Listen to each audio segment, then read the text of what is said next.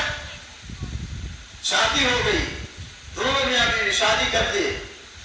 نجم الدین ایوب اور اس لڑکی یہ شادی ہونے کے بعد صلاح الدین ایوبی پیدا ہوئے. اللہ اکبر. مسلمانوں, جو اللہ کے لیے نیت خالص کرتا ہے اللہ اس کو چیز دے دیتا ہے جو چاہتا ہے. صلاح الدین ایوبی پیدا ہوئے اور صلاح الدین ایوبی نے بیت المقدس کو عیسائیوں کے چنگل سے چھوڑا کر کے مسلمانوں کو دے دیا تھا. اللہ اکبر.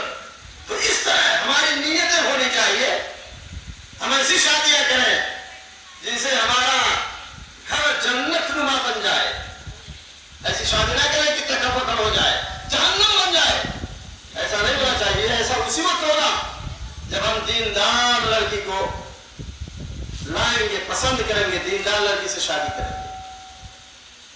تو مسلمانوں, میں یہ بتا رہا تھا کہ عورت, یہی عورت کبھی بیوی ہوتی, جوڑا بن کر کے آتی. جس جوڑے کے بارے میں اللہ تعالیٰ نے فرمایا وَمِنْ آيَاتِهِ أَنْ خَلَقَ لَكُمْ مِنْ أَنفُسِكُمْ أَزْوَاجًا لِتَسْكُنُوا إِلَيْهَا. اللہ کی نشانیوں میں سے نشانی یہ بھی ہے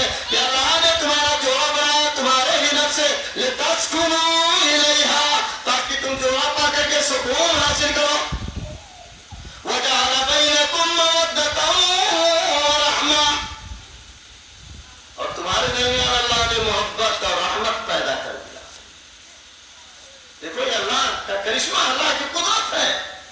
کبھی کوئی سمبند نہیں, کبھی ملاقات نہیں.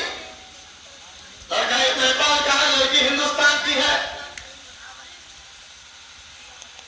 لیکن نکاح سے جو محبت آپس میں پیدا ہوتی ہے وہ اور کسی چیز سے پیدا نہیں ہو سکتی. یہ فرینڈز بنائے, لور بنائے یا کچھ بھی کرے, اس سے سوائے رسوائی کے اور کچھ نہیں ملے گا. لیکن نکاح کرنے کے بعد میاں بیوی کے درمیان, زنوشوں کے درمیان, لڑکے اور لڑکی کے درمیان آپس میں جو محبت پیدا ہوتی ہے وہ کسی چیز میں دیکھا ہی نہیں گیا. لم ترى للمتحابين مثل النکاح. اللہ کے نبی جناب محمد رسول اللہ صلی اللہ علیہ وسلم کا یہ فرمان ہے. تو اللہ تعالیٰ نے مسلمانوں کہا وجعل بینکم مودۃ ورحمۃ. اللہ نے تم جوڑوں کے درمیان محبت اور رحمت پیدا کر دیا. تو میاں بیوی کو بڑے پیار سے, بڑی محبت سے رہنا چاہیے. ایسا نہ ہو کہ بیچارہ شوہر آئے چلچلاتی دھوپ میں کام کر کے اور گھر پہ جو ہے آتے ہی بس چڑھنے اس کے اوپر ہے تم کیسے ہو, ایسے ہو, ویسے ہو. اس طرح کی عورت, اس طرح کی بیوی نہیں ہونی چاہیے. اللہ کے نبی صلی اللہ علیہ وسلم نے اچھی عورتوں کے جہاں اوصاف بتائے وہاں یہ بھی بتایا اذا نظر الیہ سرته. جب شوہر اپنی بیوی کو دیکھ کر مگن ہو جائے. آج وقت میں ایسا ہوتا ہے, خاص طور پر یہ ہمارا جو سسٹم ہے, جو مشترکہ خاندانی نظام ہے مولانا, اس نے تو باپ اکیلا کھا دیا. اس کی وجہ سے اس مشترکہ خاندانی نظام جو غیر شرعی ہے کا, اس کی وجہ سے بڑی پریشانیاں ہیں ہمارے گھروں میں. ماں باپ میں بیچارے, شوہر آتا ہے, بیوی پڑوسی آئے, تیری ماں نے کہا, تھے باپ نے کہا, تھے بھائی نے کہا, تیری بہن نے کہا, تیری بھابھی نے کہا. شوہر کا سکون غارت ہو جاتا. حالانکہ ایسا نہیں ہونا چاہیے. بیوی کو اتنا گمبھیر ہونا چاہیے کہ اسے اپنے شوہر کی فکر ہونی چاہیے کہ کوئی ایسی بات نہ کہے جس سے شوہر کا نظر ہو جائے, کوئی ایسی بات نہ لگائے بجائے جس سے شوہر کو تکلیف ہو. اتنا احتیاط عورتوں کے اندر, بیویوں کے اندر ہونا چاہیے. میں اس تعلق سے ایک واقعہ بتاؤں, بہت مشہور واقعہ ہے. حضرت ام سلیم رضی اللہ تعالیٰ عنہ کا. ام سلیم پہلے ان کی شادی ہوئی تھی مالک سے, جن کے لڑکے انس بن مالک کہا جاتا نا, تو انہیں مالک سے ان کی شادی ہوئی. اللہ کے نبی سید الانبیاء جناب محمد رسول اللہ صلی اللہ علیہ وسلم ہجرت کر کے مکہ سے مدینہ منورہ پہنچ گئے. ام سلیم کے شوہر مالک, انہوں نے جب سنا یہ محمد رسول اللہ صلی اللہ علیہ وسلم تو شراب سے روکتے ہیں, شراب یہ امور خواہش سے مسلمانوں, شراب. آج تو افسوس ہے کہ ہمارے مسلم نوجوان لڑکے جو ہمارے ادھر کے ہیں, ہمارے گھروں سے تعلق رکھتے ہیں, یہ شراب کے عادی ہو رہے ہیں, نشے کے عادی ہو رہے ہیں, نشے کے انجیکشن یہ لوگ لیتے ہیں, نشے کی گولیاں کھاتے ہیں. یہ ہم لوگوں کے لیے بہت دربھاگیہ پورن جس کو کہتے ہیں, بہت افسوس رات پا گیا ہے کہ ہمارے بچے نشے میں دھت ہو رہے ہیں. ہمارا اسلام تو آیا, ہمارے نبی آئے, ہمارے نبی نے اپنے عقل کی حفاظت, لوگوں کے عقلوں کی حفاظت کرتے ہوئے شراب کو بتدریج آہستہ آہستہ, میں تو نہیں حرام ہوا شراب, آہستہ آہستہ حرام کیا گیا اس کو. اللہ کے نبی صلی اللہ علیہ وسلم مدینہ منورہ میں پہنچے تو شراب کی حرمت نازل ہو گئی.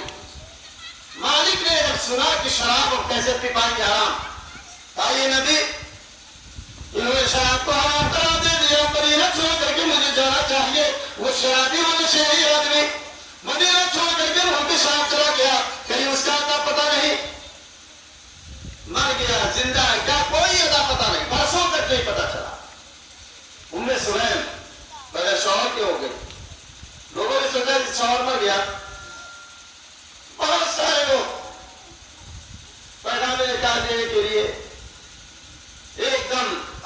کو تیار کر رہے ہیں. حضرت ابو طلحہ انصاری اس وقت مسلمان نہیں ہوئے تھے. ابو طلحہ انصاری آئے, ام سلیم سے انہوں نے اپنے دل کی بات کہی. بھائی ام سلیم, میں تجھ سے شادی کرنا چاہتا ہوں. ام سلیم نے کہا نہیں, یہ نہیں ہو سکتا. لا يحب الكفر في الاسلام. کہا ابو طلحہ, تم ابھی اسلام میں گئے ہو, مسلمان نہیں ہوئے ہو, میں حالت کفر میں تم سے شادی نہیں کر سکتی ہوں. کہا یہ بات نہیں ہے. ابو طلحہ نے کہا یہ بات نہیں ہے. ارے تم چاہ رہی ہوگی کہ زیادہ دیا جائے گا, کیا ہوگا؟ کہا تم چاہتی ہو, تمہاری یہ چاہت ہے کہ تم کو چاندی سونے سے لاکھ دیا جائے گا. تم سفرا چاہتی ہو, یعنی سونا چاندی چاہتی ہو. کہا نہیں, میں سونا چاندی نہیں چاہتا, چاہتی ہو ابو طلحہ اگر تم اسلام لے آؤ, اگر تم مسلمان ہو جاؤ تو میں تم سے شادی کرنے کے لیے تیار ہوں. ابو طلحہ نے کہا اچھا ٹھیک ہے, میں اسلام لاؤں. یہ بات تم کہہ رہی ہو, اس کا ضامن کون ہوگا؟ اور ضامن ہوگا کہا ہوا رسول اللہ صلی اللہ علیہ وسلم. کہا ابو طلحہ چلو, وہ ہمارے نبی سید الانبیاء جناب محمد رسول اللہ صلی اللہ علیہ وسلم ہے, ان کو ہم اپنا ساتھی بنا لیں گے, ہم ان کو گواہ بنا لیں گے, وہ ہمارے ضامن ہو جائیں گے. کہا ٹھیک ہے چلو.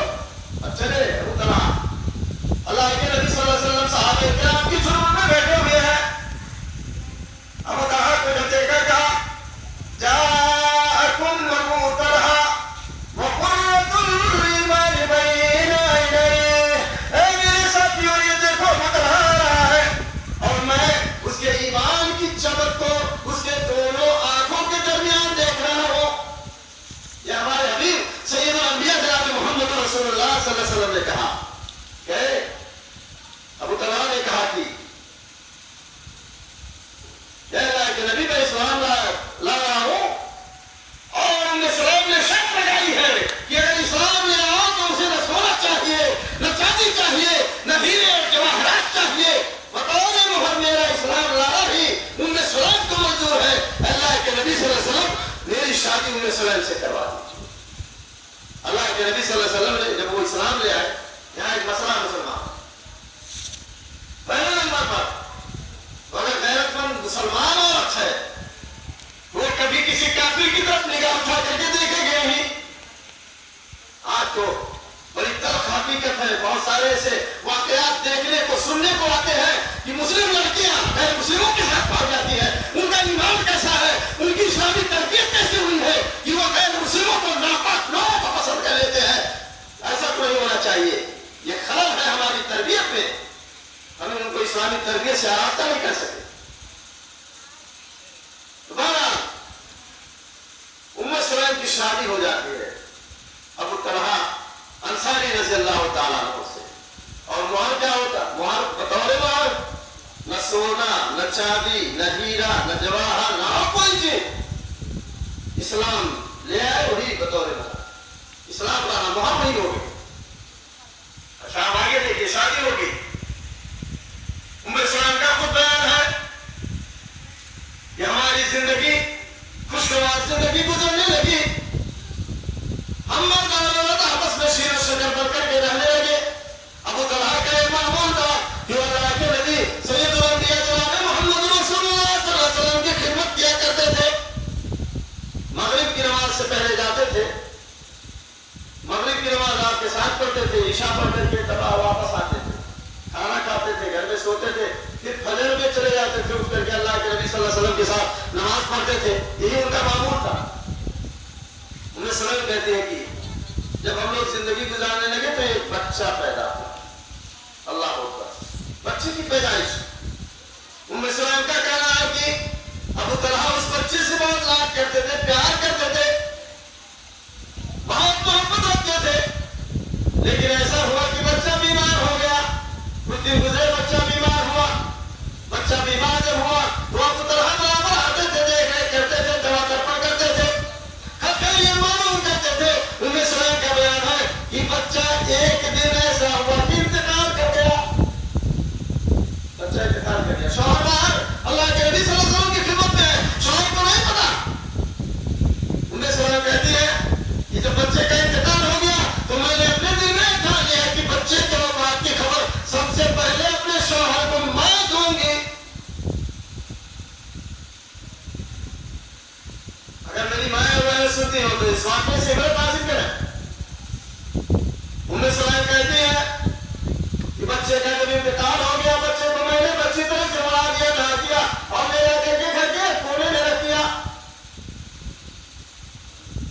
شام کا وقت ہوا عشاء کے بعد میرے شوہر نامدار ابو طلحہ انصاری چند صحابہ کرام کے ساتھ اللہ کے نبی سرور کائنات رحمت اللہ علیہ جناب محمد رسول اللہ صلی اللہ علیہ وسلم کے ساتھیوں کے ساتھ گھر تشریف لائے. تشریف لاتے ہی کہا بچہ کیسے ہے, بچہ کیسے ہے. مسلمانوں سوچو, ام سلیم وہ بھی ماں تھی, لیکن ماں نے کس طرح سے صبر کیا. ماں نے کہا, ام سلیم نے کہا کہ میرے شوہر نامدار جس حالت میں پہلے تھا اس سے زیادہ پرسکون حالت میں اب ہے. جس حالت میں پہلے میرا بچہ تھا اس سے زیادہ پرسکون حالت میں ہے. اشارہ تو دے دیا ام سلیم نے, لیکن شوہر نامدار نہیں سمجھ سکے. شوہر نے سمجھا سو رہا ہوگا, ٹھیک ہے اچھا. ام سلیم رضی اللہ تعالیٰ اللہ نے کھانا پروسا, کھانا نکالا, آئیے. ابو طلحہ انصاری نے بھی کھایا, آپ کے ساتھ آئے ہوئے آپ کے ساتھیوں نے کھانا تناول فرمایا اور کھانا کھا لیے. کھانا کھانے کے بعد ام سلیم رضی اللہ تعالیٰ عنہا نے بستر بھی لگا دیا. ساتھی لوگ چلے گئے, بستر بھی اپنے شوہر کا لگا دیا. شوہر کا بستر لگا دیا, تیار ہو کر کے سونے کے لیے چلے.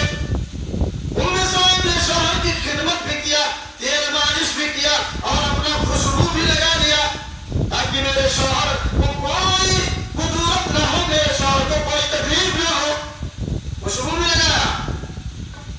دیکھیے عورتوں کو چاہیے کہ اگر وہ شوہر والی ہے تو شوہر کے سامنے ان کو بن ٹھن کر کے لانا چاہیے, ایک دم زیب و زینت کے ساتھ رہنا چاہیے, نہا دھو کر کے اچھی طرح سے رہنا چاہیے. لیکن آج حالت یہ ہے کہ اگر بازار جانا ہو, میلے میں جانا ہو, جلسے میں جانا ہو, فنکشن میں جانا ہو, تب تو ایک دم میک اپ اور لباس کے ساتھ بن ٹھن کر کے جائے گی. اور شوہر کے ساتھ رہنا چاہیے, کب تک نہانا ہی اپنے کوئی پرواہ نہیں. حالانکہ شوہر کے ساتھ چاہے شوہر کو چاہیے کہ عورت کے لیے بن ٹھن کر کے رہے, اور عورت کو چاہیے کہ اپنے شوہر کے لیے بن ٹھن کر کے. ام سلیم رضی اللہ تعالیٰ عنہ خوشبو ہے نا, خوشبو عورتوں کے لیے. دیکھیں خوشبو کی بات آئی تو میں بتا دینا چاہتا ہوں, کسی ایسی جگہ میں جہاں کوئی مجلس ہو, لوگوں کا گزر ہو, بازار ہو, ایسی جگہ پر عورت کو خوشبو لگا کر کے جانا یہ غلط بات ہے, نہیں لگا کر کے جانا چاہیے. مسجد میں بھی عورت خوشبو لگا کر کے نہیں جا سکتی ہے, لیکن اگر گھر میں ہے, اپنے شوہر کے پاس رہتی ہے تو خوشبو لگائے. ام سلیم نے لگایا. لڑکا گھر کے کونے میں مرا پڑا ہے, لیکن ام سلیم ایسا کچھ کیوں کر رہی ہے کہ اگر انہوں نے سوچا کہ عشاء کے بعد ہی اگر میں اپنے شوہر نامدار کو خبر کر دوں گی کہ بچہ انتقال کر چکا ہے, بچہ مر گیا ہے, تو میرے شوہر کھانا نہیں کھائیں گے, میرے شوہر پریشان ہو جائیں گے, میرے شوہر نامدار کو پوری رات نیند نہیں آئے گی. اس لیے شوہر کا خیال کر کے ام سلیم نے وہ ساری باتیں اپنے شوہر سے چھپا لی, نہیں بتایا. اور یہاں تک معاملہ ہو گیا مسلمانوں کہ جو میاں بیوی کے درمیان سمبند ہوتا ہے وہ بھی ہو گیا, لیکن جب رات کا تہائی حصہ ہوا, رات کے 2 حصے مل چکے, اس کا تیسرا حصہ جب باقی بچا, جس وقت تہجد کی نماز پڑھی جاتی ہے, ابو طلحہ کا وہ موقع دیا تھا اٹھ کر کے اللہ کے نبی جناب محمد رسول اللہ صلی اللہ علیہ وسلم کی خدمت میں جائے. جب وہ باہر آ گیا, وہ وقت آ گیا, تو ام سلیم نے کہا, اے میرے شوہر نامدار ذرا ایک بتائیے تو, یہ بات بتائیے تو صحیح. کہا کیا بات ہے؟ کہا اچھا یہ بتائیے, کوئی آدمی کسی کے پاس اگر اپنی امانت لے جا کر کے رکھتے, پھر اپنی امانت کو مانگ لے, تو کیا جس کے پاس امانت رکھی گئی ہے اس کو کوئی تکلیف ہونی چاہیے؟ ابو طلحہ نے کہا نہیں, کوئی تکلیف نہیں ہونی چاہیے. ام سلیم نے کہا یہ میرے شوہر نامدار وہ بچہ جو اللہ رب العالمین نے ہمیں بطور امانت دیا تھا, وہ بچہ مر چکا ہے, اس کا انتقال ہو چکا ہے. اللہ رب العالمین نے اپنے مشیئے سے مجھ سے وہ چھین لیا ہے, اس لیے ہمیں کوئی تکلیف نہیں ہونی چاہیے. ابو طلحہ بھاگ اٹھے, اے ام سلیم کیا کرنا تھا تم نے, یہ سارے اتنے معاملات ہو چکے اور تم نے اب بتایا ہے. کہا میرے شوہر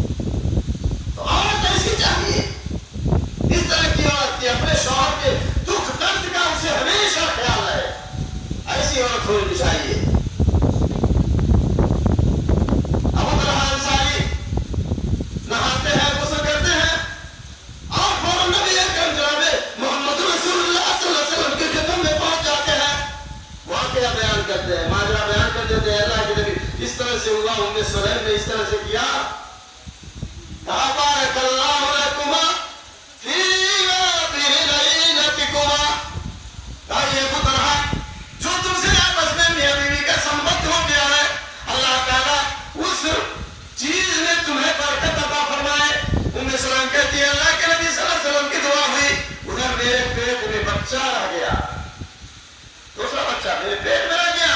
اللہ کے نبی صلی اللہ علیہ وسلم نے ابو طلحہ سے کہا کہ وہ بچہ جب پیدا ہونے لگے گا یا وہ بچہ پیدا ہوگا تو فوراً مجھے بتانا, میرے پاس لانا.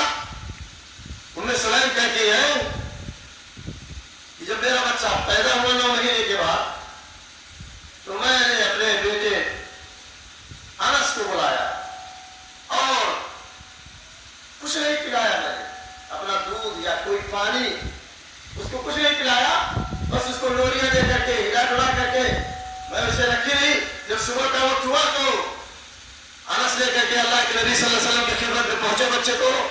کہا عورت بنت ملحان, کہا کیا بنت ملحان یعنی ام سلیم کو کیا بچہ پیدا ہوا؟ کہا ہاں. کہا تھوڑا سا رکو. اللہ کے نبی صلی اللہ علیہ وسلم اونٹوں میں نشان لگا رہے تھے, پانی ہو کر کے آئے اور کھجور لیا, کھجور اپنے منہ میں لے کر کے پوچھا اور اس کے بعد وہی نکال کر کے بچے کے منہ میں ڈال دیا اور وہ بچہ جلدی جلدی اپنا منہ چلانے لگا. اللہ کے نبی صلی اللہ علیہ وسلم نے کہا دیکھو یہ انصاری بھی عجیب ہوتے ہیں, یہ ابھی پیدا ہوا یہ منہ چلانے لگا, یہ کھجور پسند کرنے والا ہے. اللہ کے نبی صلی اللہ علیہ وسلم نے ان کا نام عبداللہ رکھا اور وہ بھی بعد میں چل کر کے بہت بڑے سپہ سالار ہوئے. تو مسلمانوں بیوی کو چاہیے کہ اپنے شوہر کا ہمیشہ خیال کرے.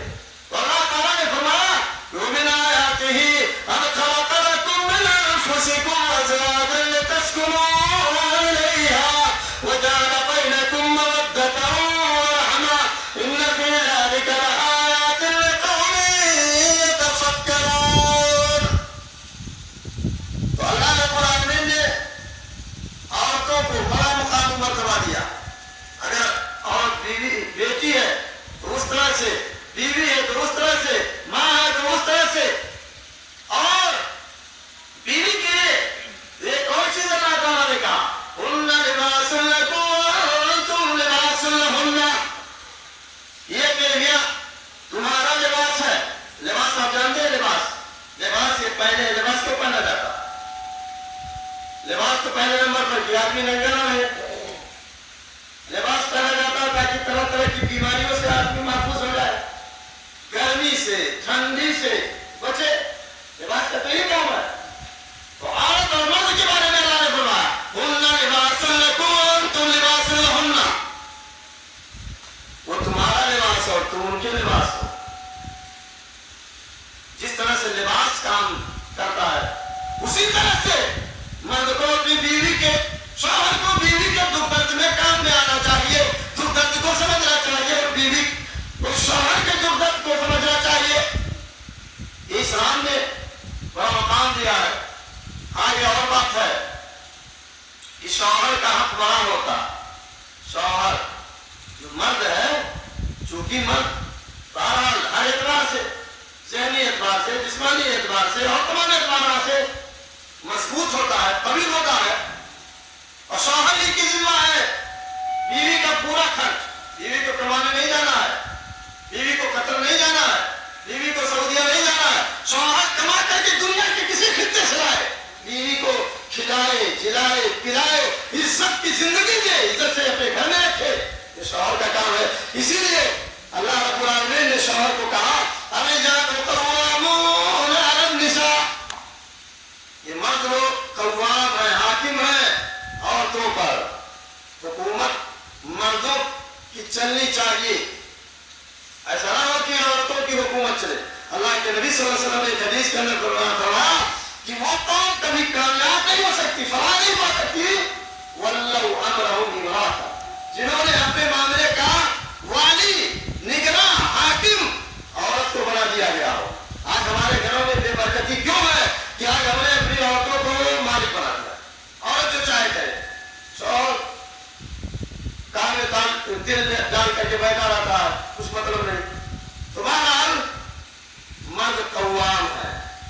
اللہ رب العالمین نے ان عورتوں کو اتنی فضیلت دی, بہت سارے مزایا, بہت ساری فضیلتوں سے ان عورتوں کو اللہ رب العالمین نے مزین کیا, انہیں عطا کیا. تو انہیں بھی چاہیے کہ اللہ نے انہی کی حفاظت کے لیے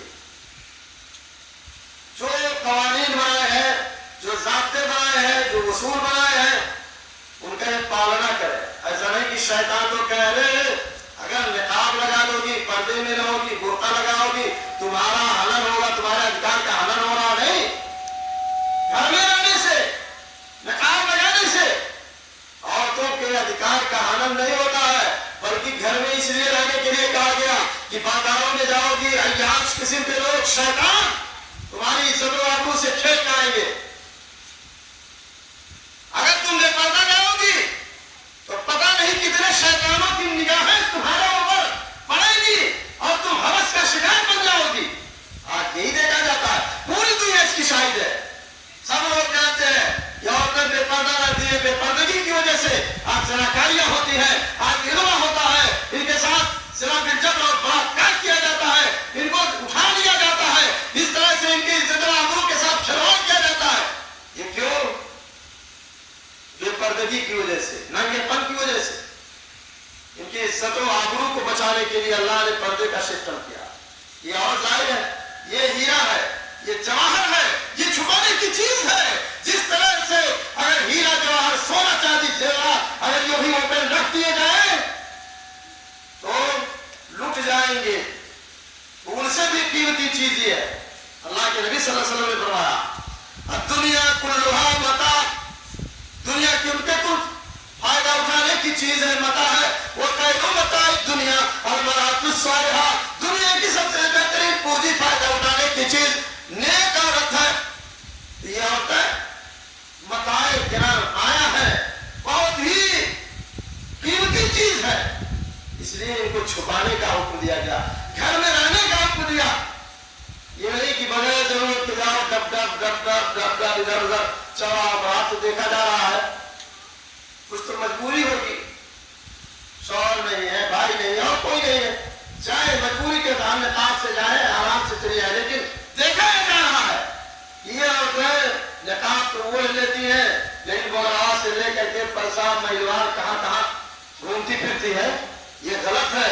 اللہ رب العالمین نے فرمایا وَقَرْنَ فِي بُيُوتِكُنَّ وَلَا تَبَرَّجْنَ تَبَرُّجَ الْجَاهِلِيَّةِ الْأُولَىٰ، کہ اے اللہ کی باجیوں، اے عورتوں، تم اپنے گھروں میں بیٹھی رہو. وَقَرْنَ فِي بُيُوتِكُنَّ، اپنے گھروں میں جمی رہو. وَلَا تَبَرَّجْنَ تَبَرُّجَ الْجَاهِلِيَّةِ الْأُولَىٰ، اور تمہارے جاہلیت کی عورتوں کی طرح سے سڑکوں پہ چوراہوں پہ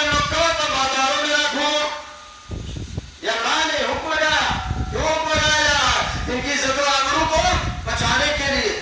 اسی طرح سے اللہ رب العالمین نے رحمت للعالمین جناب محمد رسول اللہ صلی اللہ علیہ وسلم کو خطاب کرتے ہوئے فرمایا یا ایھا النبی قل لازواجک وبناتک ونساء المؤمنین یدنین علیہن من جلابیبہن ذلک ادنی ان یعرفن فلا یؤذین وکان اللہ غفورا رحیما. یہ نبی آپ اپنی بیویوں سے کہہ دیجئے، اپنی بیٹیوں سے کہہ دیجئے، ہر عام مسلمان عورتوں سے کہہ دیجئے یدنین علیہن من جلابیبہن، اپنی چادروں کو لٹکا کر کے چلا کریں. چادر لٹکا لیں، برقع پردہ کر لیں، ایسا پردہ ہو، ایسا لباس پہنے جس سے ان کے جسم کا حصہ یا کوئی نمایاں نہ ہو، نہ دکھائی دے نہ نمایاں، نہ جھلک نظر آئے اور نہ کوئی حصہ پتہ چلے کہ یہاں کون حصہ ہے. اس طرح کا پردہ ہونا چاہیے. اللہ نے فرمایا یدنین علیہن من جلابیبہن، کہ اپنی چادروں کو اپنے اوپر ڈال لیا کریں. کیوں ڈال لے؟ ذالک ادنی ان یعرفن، اس سے پہچان میں آ جائے گی کہ ارے بھائی یہ تو شریف زادیاں ہیں. پردہ اگر کرے گی تو سمجھ میں آ جائے گا کہ یہ خاندانی عورتیں ہے، یہ کوئی لچی لفنگی کسی ایسے خاندان کسی ایسے گھر کی عورتیں نہیں ہے جو خاندان یہ اپنا خاندان ہو. ارے یہ تو عزت دار عورتیں ہیں، عزت دار کھانے کی ہے. ذالک ادنی ان یعرفن فلا یؤذین، پہچان لی جائے گی تو کوئی سسکاری نہیں مارے گا، کوئی سیٹی نہیں مارے گا، کوئی آواز نہیں کسے گا، کوئی برا بھلا نہیں کہے گا، بلکہ دیکھ کر کے لوگ اپنا خاموش رہیں گے. لیکن اگر کوئی ایسے کھلے جاتی ہے، وہ میری ہے، یہ پردہ یا ایسا لباس پہنا ہے، تو اس پر سینکڑوں لوگوں کی نگاہ اٹھے گی. ارے بھائی یہ کیسی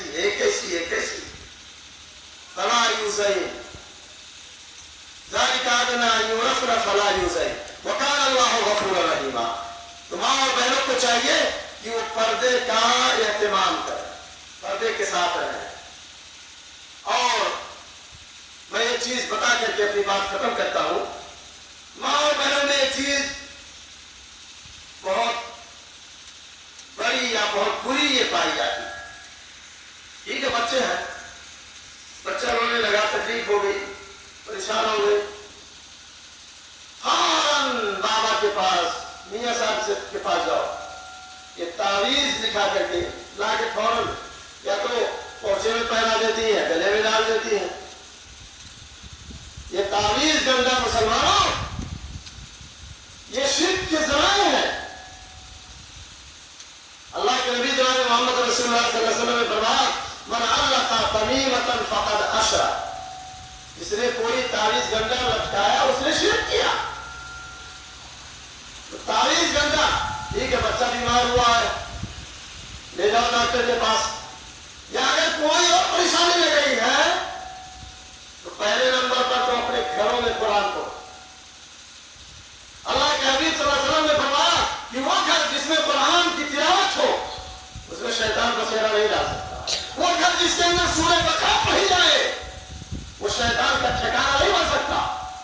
لیکن ہم اور آپ ہیں یہ سب چیزوں پر دھیان نہیں دے کر کے ہم فوراً بچہ رونے لگا گئے میاں صاحب سے، یا بہت سارے لوگ آتے ہیں، کوئی اجمیر سے، کوئی کچھوسا سے، وہ تعویذ لا کر کے کم وقت بھیجتے ہیں، فوراً پہنا لیتے ہیں. یہ سب غلط ہے. میری ماں اور بہنوں کو چاہیے کہ اپنا ایمان مضبوط رکھیں، نماز پڑھیں، نماز کے بعد دعائیں پڑھیں، قرآن گھر کے اندر پڑھیں. اور مردوں کو بھی چاہیے کہ اپنے گھروں کے اندر بھی نوافل نمازیں پڑھا کریں، سنت کی نماز پڑھا کریں. فرق تو جانا ہے آپ کو. اگر مسجد ہے آپ کے گاؤں میں، جماعت کا اہتمام ہے، جماعت سے نماز ہوتی ہے تو آپ کو جماعت سے نماز پڑھنا ہے. لیکن فرض نماز جماعت سے آپ گھروں میں آ کر کے سنن پڑھیے، نوافل پڑھیے، تہجد پڑھیے، قرآن پڑھیے. اس سے بھوت پریت پچاس آسے سب دور ہو جائیں گے. تو یہ چیز ماں اور بہنوں کو اس کا خیال رکھنا چاہیے کہ بچے کو تعویذ نہ پہنائے، گندا نہ پہنائے، ٹیکا جو کالا ٹیکا کہتے ہیں چشمے بد سے بچنے کے لیے، وہ ٹیکا نہ لگائے. یہ اتنی تمام چیزوں یہ بچوں کا دیکھ ریکھ کرتی ہے، ان کی تربیت کرتی ہے، یہ مدرسہ ہے بچوں کا. تو ان کو چاہیے کہ ان تمام چیزوں کا خیال رکھیں. اور جو عورتیں اچھے کام کرتی ہیں، اللہ کے نبی صلی اللہ علیہ وسلم نے ایک حدیث میں انہیں بشارت دیا، المرأة إذا صلت خمسها وصامت شهرها وأرسلت فرجها وأطاعت بعلها فلتدخل من أي أبواب الجنة شاءت. یہ عورت جب 5 وقت نماز پڑھتی ہے، رمضان کے مہینے کا روزہ رکھتی ہے اور اپنے شوہر کی اطاعت و فرمانبرداری کرتی ہے اور اپنے شرمگاہ کی حفاظت کرتی ہے، تو اللہ کے نبی صلی اللہ علیہ وسلم نے فرمایا فلتدخل من أي أبواب الجنة شاءت. وہ جنت کے جس دروازے سے داخل ہونا چاہے داخل ہو سکتی ہے. تو ہمیں اور آپ کو ان تمام چیزوں کا خیال کرنا چاہیے. اللہ رب العالمین سے دعا ہے کہ رب العالمین یہ ٹوٹے پھوٹے جملے کلمات جو میں نے کہے ہیں، اے اللہ تو ہمیں بھی اس پر عمل کرنے کی توفیق دے، لوگوں کو عمل کرنے کی توفیق عطا فرما، ماں اور بہنوں کو توفیق دے کہ وہ بھی اس پر عمل کرے. اور ہمارے رہا ہم لوگ جو یہاں حاضر ہوئے تیرے ذکر کے لیے، تیری باتیں کرنے کے لیے، تیرے نبی جناب محمد رسول اللہ صلی اللہ علیہ وسلم کی حدیثوں کا ورد کرنے کے لیے، پڑھنے پڑھانے کے لیے، اے اللہ تو اس حاضری کو قبول فرما. بارے رہا ہمیں مرنے کے بعد ہم تمام مسلمانوں کو جنت الفردوس کے اندر جگہ عطا فرما. اقول قولی هذا استغفر الله لي ولكم ولسائر المسلمين فاستغفروه من كل ذنب انه هو الغفور الرحيم.